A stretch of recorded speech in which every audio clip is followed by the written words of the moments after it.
pajak. Bagaimana sih menurut Islam? Nah, kita kaji bersama. Tadi nama lain daripada pajak namanya apa tadi? Jizyah. Nama lain dari pajak juga al-ushr.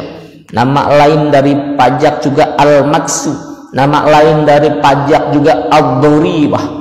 Orang yang memungut pajak itu namanya siapa? Sahibul maksi. Kalau misalnya ada petugas bea cukai, dia termasuk sahibul maksi.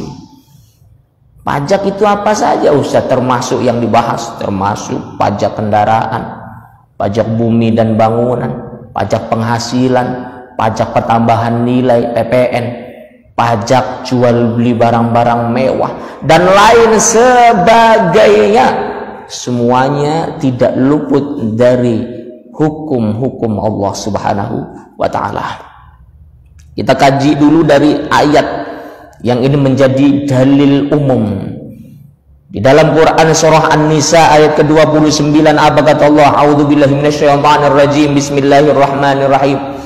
Ya ayyuhalladzina amanu la ta'kulu amwalakum bainakum bil batili illa an takuna tijaratan an taradim minkum wa la taqtulu anfusakum innallaha kana bikum rahima. Wahai orang-orang yang beriman, kata Allah, la ta'kulu amwalakum bainakum bil batil. Janganlah engkau memakan harta di antara orang-orang yang beriman bil batili, dengan cara yang batil, dengan cara yang enggak baik. Ini dalil umum. Ini kaitannya dengan jual beli. Jangan sampai kemudian ada yang namanya tipu menipu. Kita harus jujur, ini barang kualitas A, ini barang kualitas C, ini barang kualitas B. Kualitas A harganya sekian, kualitas B harganya sekian, kualitas C harganya sekian. Kalau ternyata kemudian kita tidak jujur, padahal kualitasnya C kita nilai sebagai kualitas A, sehingga kemudian harganya begitu mahal, tidak sesuai dengan kualitas produk yang kita jual, maka berarti kita sudah termasuk memakan harta di antara sesama orang yang beriman dengan cara yang batil. Makanya para pengusaha, jangan yang dikejar hanya profit, jangan yang dikejar hanya penghasilan, jangan yang dikejar hanya omset, tapi coba juga yang dikejar adalah keberkahan. Apa itu berkah? Al-barakatu ziyadatul khair. Yang namanya berkah itu bertambahnya kebaikan. Apalah artinya seseorang mempunyai omset bermiliar-miliar, mempunyai penghasilan bermiliar-miliar, apabila kemudian semuanya itu tidak diberkahi oleh Allah Subhanahu wa Ta'ala. Kenapa? Karena dari jalan usahanya banyak perkara-perkara mungkar yang ia anggap biasa saja. Maka zaman sekarang itu kelihatannya banyak, Pak, di mana-mana, Pak. Dan ini dulu pernah diprediksi oleh Rasulullah Muhammad SAW di dalam salah satu hadisnya di dalam Al-Bukhari, bab tentang al-buyu, jual beli. Apa kata Rasul?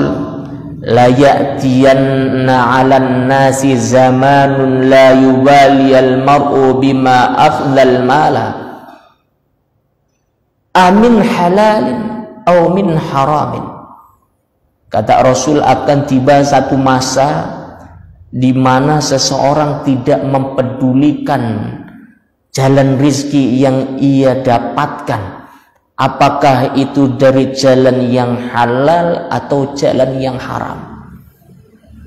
Kata Rasul, akan tiba masanya di mana kondisi manusia tidak mempedulikan dari mana rizki yang didapatkannya, halal ataupun haram, enggak peduli, kang penting oli akeh, kang penting hasil, kang penting untung.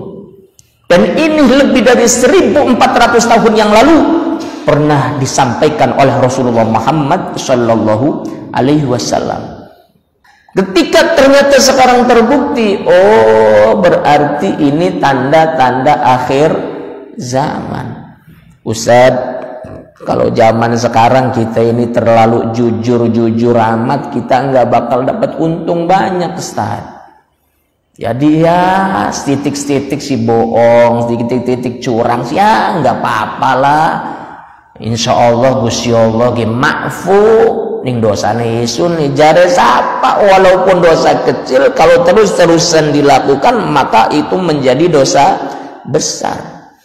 Kata Rasul, la saghiratan ma'al israr wala kabiratan ma'al istighfar. Tidak ada yang namanya dosa kecil manakala itu dilakukan berulang kali, dilakukan terus-menerus. Dosa ketika seseorang berjual beli. Kita jual motor. Ada orang yang mau beli. Harganya 10 juta. Kemudian ada orang yang mau beli, "Bang, ini berapa, Bang?" 10 juta. Wah, jangan 10 juta sih. 9 juta wae. Waduh, punten wae. Tadi juga ada yang nawar 9,5 juta, saya nggak kasih. Apalagi ente cuma 9 juta. Padahal nggak ada yang nawar. Cuma dia bohong supaya menjadikan calon pembeli itu yakin. Waduh, iya ya. Anak yang nawar 1,5 bae beli dilepas, apa maning isun cuma 9 juta. Ya wis iyalah, siap kita 10 juta. Ini bohong, Pak. Ada lagi bahasa para pedagang yang kadangkala dianggap sebagai sesuatu yang biasa. Pak, ini berapa, Pak? Baju, Pak. 100.000. Wah, jangan 100.000 sih. 70 ya. Waduh, modalnya bega beli bisa, Pak. Ngulah kayak kita 80 sih. Masa 70, jangan segitu. Padahal nggak ada seperti itu. Tapi banyak para pedagang menganggap sebagai sesuatu yang biasa. Waduh, modalnya aja nggak dapat saya kalau segitu. Dosa. Tapi kan dosa kecil, iya dosa kecil, tapi dilakukan setiap hari. Dan ini bisa menjadi dosa yang besar. Ketika menganggap perkara dosa kecil sebagai sesuatu yang biasa, dilakukan terus-menerus. Ini bukan mencerminkan sebagai orang yang benar-benar beriman kepada Allah Subhanahu wa ta'ala. Padahal orang yang benar-benar beriman kepada Allah, ketika ada perintah dari Allah, seberat apapun, sesusah apapun, semelelahkan apapun, ia akan berusaha untuk melakukannya. Orang beriman yang benar imannya kepada Allah. Ketika ada larangan dari Allah, sekecil apapun larangan itu, sekecil apapun dosanya, maka ia akan berusaha untuk meninggalkannya. Ini orang yang beriman. Enggak malah menyepelekan, dosa gitu, dosa cilik lah, beli apa. Yang penting istighfar, tobat kok gak diampuni nih Gusti Allah. Ajib, gampang pisan kayak batur dewek Gusti Allah. Hadirin jamaah yang dimuliakan Allah. Di dalam Quran surah An-Nisa ayat 29, Allah menyampaikan, ya ayyuhalladzina amanu la ta'kulu amwalakum bainakum bil batil. Wahai orang-orang yang beriman, janganlah engkau memakan harta daripada di antara kalian semua dengan cara yang batil, dengan cara tipu menipu, dengan cara goror. Illa, kecuali kata Allah, antakuna tijaratan antaradim minkum, dalam perkara perniagaan, perdagangan yang di situ antara kamu dan dia, orang yang membeli atau orang yang menjual, itu ada sifat saling rela, perasaan saling ridho, perasaan saling nerima. Ini jual berapa, Bang? 10.000. Waduh, 10.000 ya, kurangi sih 9.000 ya. Oh ya wis sok 9.000. Itu antarodin, sama-sama ridho, sama-sama rela. Cuma kadangkala kebanyakan di kita itu hadirin, apalagi khususnya masalah transaksi jual beli makanan, masakan, kadangkala itu nggak ada yang nanya harga terlebih dahulu. Apalagi kalau misalnya makan di warteg, makan nasi jamblang di Cirebon, ambil sega telu, tahuwe loro, sambele loro, oncome loro, karo ki rendang apa ya aja rendang ya betong kole siji langsung mangan cakep lakap setelah mangan bu pira bu kok dikit apa mau keseget telu tak tiktok tak 40.000 langsung ngelegidu kaget lorong temen ya udah larang entene salah dewek beli takon dikit. Kalau seperti itu apa yang terjadi? Tidak ada antarodin, tidak ada kerelaan. Memang keluar uang sih keluar uang, tapi sambil ngelendang ngedumel larang pisan panganan makanan baik 40.000 hilang keberkahannya. Padahal di dalam Islam kita kalau misalnya mau membeli sesuatu itu dianjurkan bahkan diwajibkan untuk menanyakan harga terlebih dahulu. Makanya saya termasuk orang yang rewel Pak. Ketika beli sesuatu kadangkala orang yang jualannya ngerasa risih juga takon besi. Bu nasinya 3 bu, berapaan sih nasinya bu? 2.000 3. Tahu bu loro, biraan bu tahu? 1.000 ya wis loro. Kia tongkole piraan si bu? 5.000 ya wis siji. Sambele piraan bu? 2.000 larang temen bisa ora usah sambele. Di situ kita sudah tahu oh harganya sekian, harganya sekian. Ketika kita makan pun kita tenang makannya dan insya Allah keberkahan akan kita dapatkan. Itu antarodin, saling rela, saling menerima. Orang yang ngejualnya rela dihargai sekian, orang yang ngebelinya pun rela membayarkan dengan harga sekian. Itu antarodin. Oh Ustaz, kalau kayak gitu prinsip jual beli yang penting saling nerima, saling ridho. Betul. Berarti kalau misalnya ada orang transaksi riba, minjem uang di bank, ada bunganya, ada tambahannya, ada dendanya, riba, gimana Ustaz? Ya nggak boleh, haram. Tapi kan kita saling rela, saling ridho. Walaupun saling rela, saling ridho, ketika itu dalam perkara yang sudah diharamkan oleh Allah, maka tidak berlaku yang namanya antarodin. Tapi kita kan sebagai orang yang meminjamkan rela, akan dikenakan bunga sekian persen, walaupun rela itu haram, tetap haram. Sama seperti halnya orang yang transaksi, para PSK, itu ada tawar menawar, bisa dibilang antarodin. Nok pira nok wis wong dewek sih ya ngawali wae ke penglaris mumpung masih sore ya 150 baik 150 larang temen 75 baik ya wis beli apa ayo itu antarodin. Sama-sama rela. Oh berarti boleh Ustaz? Bukan boleh, tetap haram. Walaupun saling ridho, walaupun saling rela. Antarodin tetap dalam ranah perkara-perkara yang dihalalkan oleh Allah Subhanahu wa ta'ala ya. Jadi kata Nabi Allah Muhammad, la ya'tiyanna 'alan nasi zamanun la yubali al-mar'u bima akhadha al-mal min halalin am min haramin.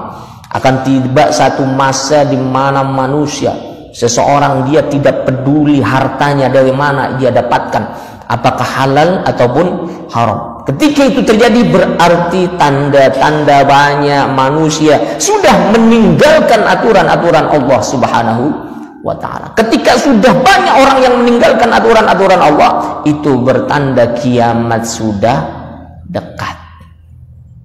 Lanjut. Bagaimana dengan pajak Ustaz?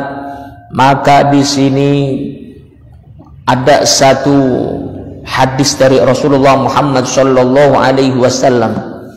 Kata Rasul, inna sahibal maksi finnar. Sesungguhnya orang yang memungut pajak itu berada di neraka. Ketika orang yang memungut pajaknya di neraka, berarti pajaknya halal atau haram? Haram. Berbeda dengan riswah, berbeda dengan suap.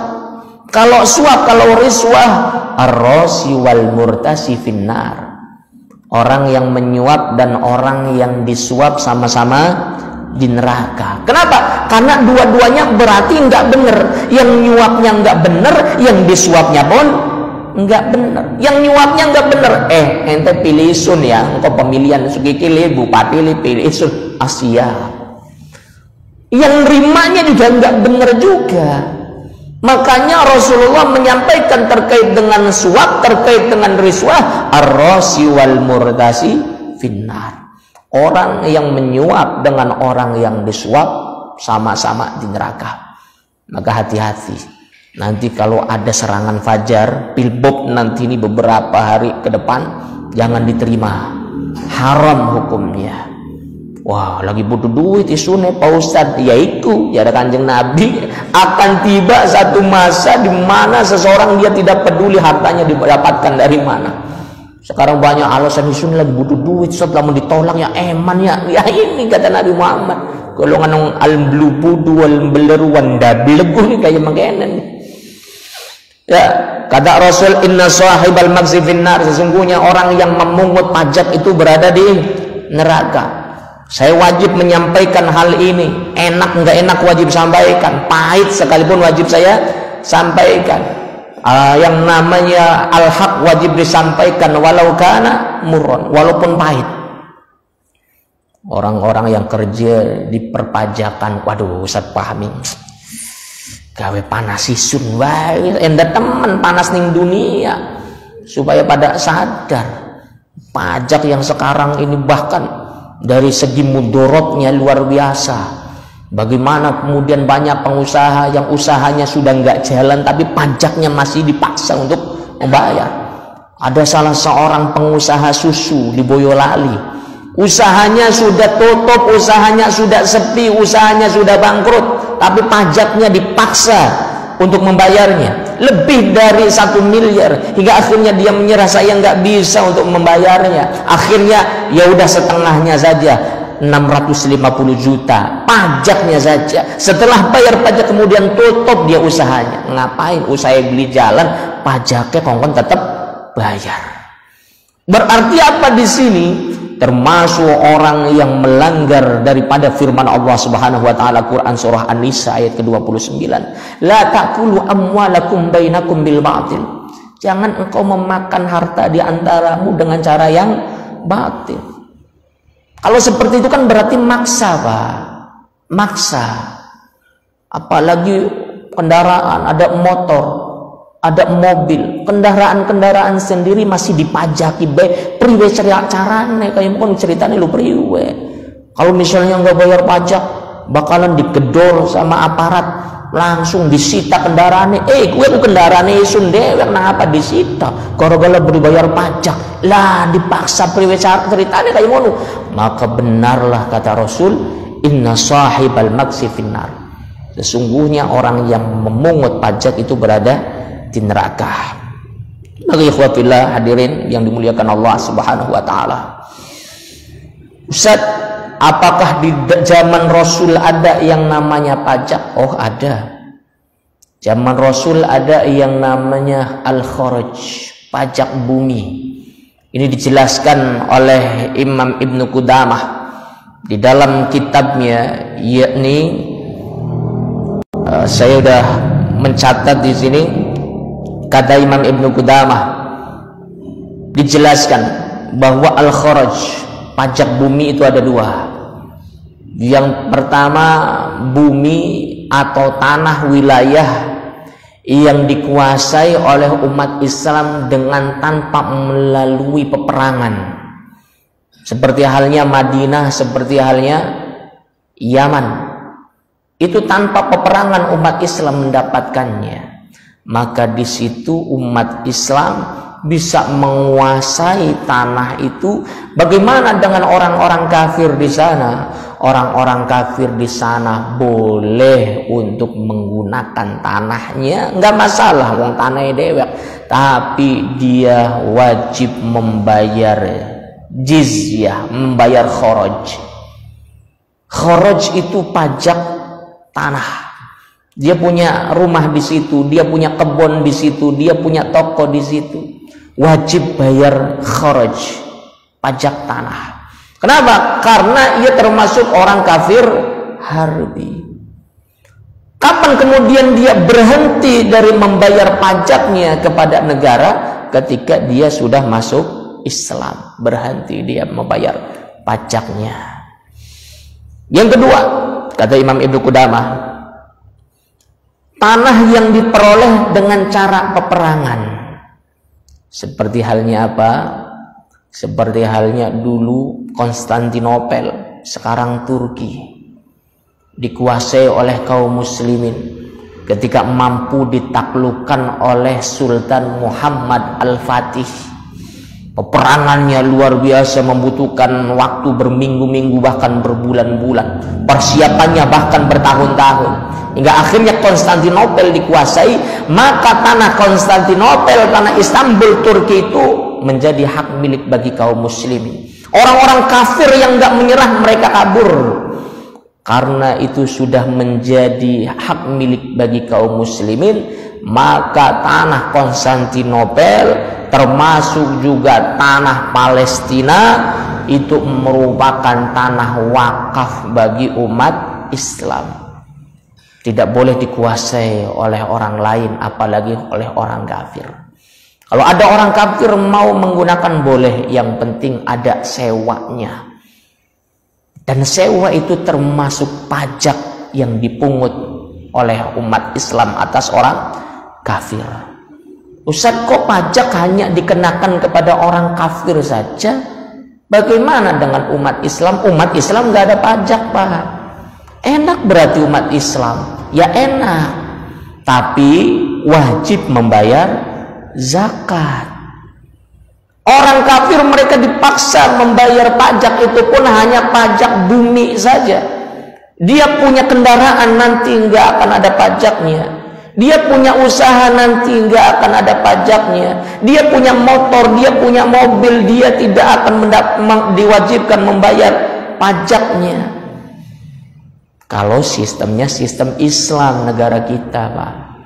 Tapi kalau sistemnya sistem sekuler demokrasi seperti sekarang ini nggak bisa, semua dipajakin. Orang kafir hanya diwajibkan membayar pajak bumi saja. Orang Islamnya gimana, Ustaz? Wajib bayar zakat. Sehingga dipaksa orang Islam yang dia sudah mampu, sudah berkecukupan, harta yang dimilikinya sudah mencapai 1 nisab, maka dipaksa mereka untuk membayar zakat. Jadi adil Islam itu, Pak. Ketika sistem pemerintahan Islam diterapkan, maka umat Islam mempunyai kewajiban kepada negara dengan zakatnya, dan orang-orang kafir mempunyai kewajiban kepada negara dengan pajaknya. Ustaz, katanya ada juga satu keterangan yang menjelaskan bahwa umat Islam juga wajib membayar pajak. Betul, tapi itu pajaknya hanya temporer saja. Ketika Baitul Mal, kas negara bagi umat Islam sudah benar-benar habis, sudah benar-benar tidak ada, maka di situ semua warga negara, baik kafir maupun muslim, dipaksa mereka untuk membayar jizyah, membayar pajak. Sampai kapan pajaknya dipaksa mereka untuk membayar? Sampai kemudian Baitul Mal itu kemudian terisi. Ketika sudah terisi Baitul Malnya, maka sudah berhenti, tidak ada pungutan pajak lagi. Ini sistem negara Islam, temporer saja. Kalau ternyata sudah mencukupi, kas Baitul Malnya sudah ada, maka enggak ada lagi yang namanya penarikan pajak. Kalau terhadap orang kafir masih tetap ada. Sampai kapan orang kafir berhenti diminta pajaknya, diminta jizyahnya? Yakni sampai ia masuk Islam. Ketika dia sudah masuk Islam, kewajiban membayar jizyahnya, membayar pajaknya sudah hilang, maka beralih ia mempunyai kewajiban untuk membayar zakat. Ini sistem pemerintahan Islam, Pak, yang sedang kita bicarakan, Pak. Beda tentunya dengan sistem pemerintahan sekuler demokrasi seperti sekarang ini. Semua orang dipaksa membayar pajak. Sampai kapan bayar pajak terus? Ya terus-terusan, ajib enak be terus-terusan. Makaya dewek, usaha dewek, sikil dadi endas dadi sikil, kayak sirkus, endas dadi sikil dadi endas. Peras keringat banting tulang, mangkat esok balik sore. dijaluki pajak enak baik. Makanya ada istilah, teruslah bekerja keras karena negara membutuhkan pajakmu, walaupun negara tidak peduli dengan nasibmu. Ya memang kenyataan memang kohonon. Kerja wis oleh hasil negara jaluk pajak enak baik. Ustadz, nanti kalau misalnya kita nggak bayar pajak, nanti kas negaranya didapatkan dari mana? Ya dari sumber daya alam. Makanya sumber daya alam jangan diberserahkan ke asing. Kita punya emas, kita punya batu bara, kita punya minyak, kita punya hutan dan lain sebagainya. Jangan diserahkan ke asing. Kelola sendiri. Enggak ada orang Indonesia yang pintar. Kata siapa? Banyak orang Indonesia yang pintar. Mereka pun mampu untuk mengelolanya. Kelola oleh negara sendiri, sehingga penghasilannya itu digunakan untuk memenuhi APBN yang kita punya. Ini sumber daya alamnya diserahkan ke asing. Negara enggak ada pemasukan untuk APBN-nya, APBN-nya narik dari pajak rakyat. Rakyat digecek-gecek kongkon bayar pajak. Coba blin blog doge priu ya kayak mengkonon lu. Saya sih wajib menyampaikan hal semacam ini, Pak. Soalnya jarang kiai, dai, penceramah, ustadz yang nerangan kayak gini jarang. Yang namanya dai bahasanya masalah arkanus sholati syurutul wudu'i bae munyer kayak mengkonon bae. Allah wudud ki damboko munyer kayak mengkonon bae. Paling mantep-mantepnya sholawatan maning. Umat Islam tidak diajarkan untuk berpikir kritis. Sekali umat Islam dipajarkan berpikir kritis, ngritisi syariat Islam. Belajar filsafat akhirnya liberal, ngerasa pintar ngritisi Al-Quran, ngritisi hadis, ngritisi hukum-hukum syariat, ngritisi sistem khilafah yang merupakan sistem pemerintahan Islam. Bukan itu yang ente harusnya kritisin. Yang harusnya ente kritisin, semua kebijakan dari pemimpin negeri ini banyak yang bertentangan dengan syariat Allah Subhanahu wa taala, sehingga dampak mudaratnya besar terhadap segenap warga bangsa. Saya sampaikan hal ini. Wajib itu pajak. Maka dulu saya ingin membacakan hadis mana ya, saya sudah catat dari beberapa kitab. Dari Sahih wa Dhaif Jami' As-Shaghir. Di sini mana dah? Bukan dari Jami' As-Sahih.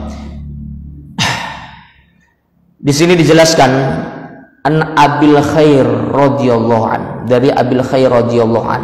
Ini sahih dari Bukhari, Muslim. Qala arada Maslamah bin Makhlad wa kana amirun ala Misra. Maslamah bin Makhlad yang pada saat itu menjadi seorang gubernur di Mesir. Ia menawarkan satu tugas kepada Ruwaifi bin Thabit radhiyallahu anhu, ayyuwalliyahul usyura, agar kemudian ia mau menjadi petugas pemungut pajak. Jadi Makhlad ini menawarkan jabatan kepada Ruwaifi bin Thabit. Ini ada kerjaan nih, ente mau enggak? Ente anal kasih kerjaan jadi pemungut cukai, pemungut pajak. Faqala, maka kemudian Ruwaifi bin Thabit mengatakan, inni sami'tu Rasulullah sallallahu alaihi wasallam, sesungguhnya aku pernah mendengar Rasulullah sallallahu alaihi wasallam yaqul, mengatakan, inna sahibal maksi finnar, sesungguhnya orang yang memungut pajak berada di dalam neraka. Coba kalau sekarang ada jabatan, kerja di mana? Di bea cukai.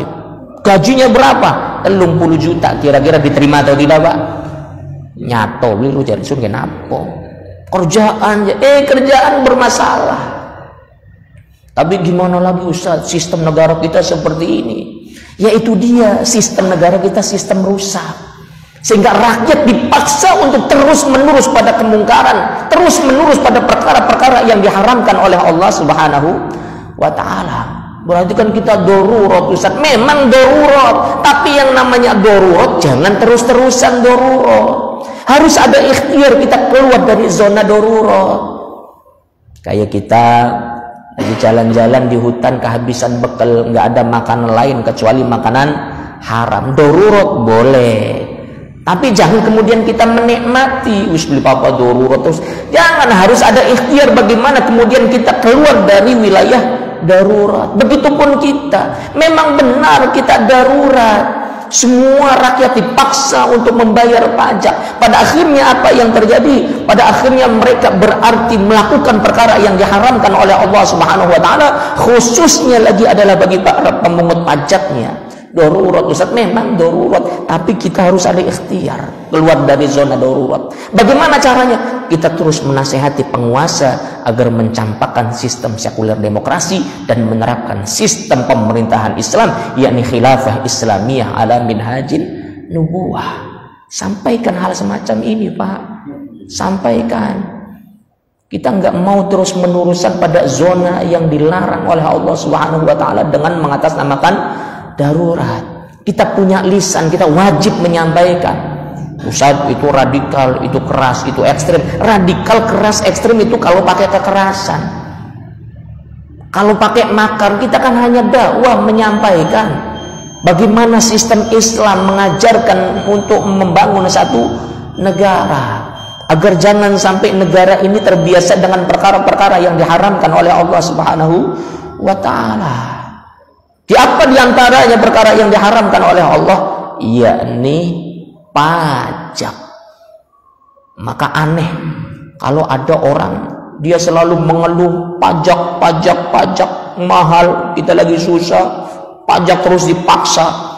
Dia terus mengeluh terkait dengan masalah pajaknya yang negara memaksa ia untuk membayarnya, tapi dia sendiri masih gandrung dengan sistem sekuler demokrasi dan menolak diterapkannya sistem Islam. Kalau sistem Islam diterapkan, Pak, rahmat benar-benar akan kita dapatkan. Berkah akan benar-benar Allah turunkan kepada kita. Sebagaimana yang sudah dijanjikan oleh Allah, walau anna ahlal qura amanu wattaqu la fatahna alaihim barakatim minas sama'i wal ard. Jikalau saja penduduk negeri mereka beriman dan bertakwa kepada Allah. Mayoritas, enggak mesti semua, mayoritas rakyatnya beriman bertakwa, pejabatnya beriman bertakwa, sehingga mereka mengamalkan hukum-hukum Allah Subhanahu wa Ta'ala. La fatahna alaihim barakatim minas sama'i wal ard, kata Allah. Pasti kami akan bukakan pintu keberkahan baik dari langit maupun dari bumi. Walakin kadzdzabu, akan tetapi banyak di antara mereka yang ingkar, mendustakan ayat-ayatku, mendustakan hukum-hukumku. Fa akhadnahum bima kanu yaksibun, maka kami ambil keberkahan itu disebabkan apa yang telah mereka lakukan. Saudara-saudara kaum muslimin, jamaah yang dimuliakan Allah, maka inti dari semuanya itu apa hukum pajak? Saya ingin membacakan pendapat, bukan hanya pendapat, ini kesepakatan dari semua ulama. Di antaranya dikutip oleh Al-Imam Ibnul Hazm An-Andalusi di dalam kitabnya Maratibul Ijma halaman 121. Imam Ibnu Hazm menyampaikan bahwa para ulama telah sepakat bahwa pajak itu merupakan bentuk kezoliman, bentuk perkara yang diharamkan, dan bentuk kefasikan. Yang dibenarkan di dalam Islam itu hanyalah zakat bagi orang-orang yang muslim dan jizyah bagi orang-orang yang kafir. Yang mengatakan bukan saya, tapi yang mengatakan mayoritas para ulama. Mereka sudah berkonsensus bahwa pajak itu merupakan sesuatu yang haram karena dipaksa, rakyat dipaksa. Padahal kata Rasulullah Muhammad sallallahu alaihi wasallam, la yahillu malu muslimin illa bitibi nafsimin. Tidak halal seseorang mengambil harta orang lain kecuali dengan kerelaan orang itu sendiri. Kita dipaksa bayar pajak, kira-kira kita rela atau tidak, Pak? Enggak rela kebanyakan. Pasti gelendeng. Ketika gelendeng ya pasti berarti enggak rela. Dipaksa mau enggak mau. Maka hal semacam ini akan terus terjadi selama yang diterapkan di negeri ini bukanlah sistem pemerintahan Islam yang sebagaimana sudah dicontohkan oleh para sahabat yang mulia, yang sudah dicontohkan langsung bahkan oleh Rasulullah Muhammad Sallallahu Alaihi Wasallam. Semoga ada faedah, semoga ada manfaatnya. Barangkali ada yang disampaikan, ditanyakan, silahkan. Kalau tidak ada, saya kira cukup. Boleh nanti pertanyaannya selesai sholat isya, boleh bertanya. Kalau saya bisa jawab, saya jawab. Kalau belum bisa jawab, mungkin di lain kesempatan saya menjawab. Subhanakallahumma wa bihamdika asyhadu an la ilaha illa anta astaghfiruka wa atubu ilaik. Wassalamualaikum warahmatullahi wabarakatuh.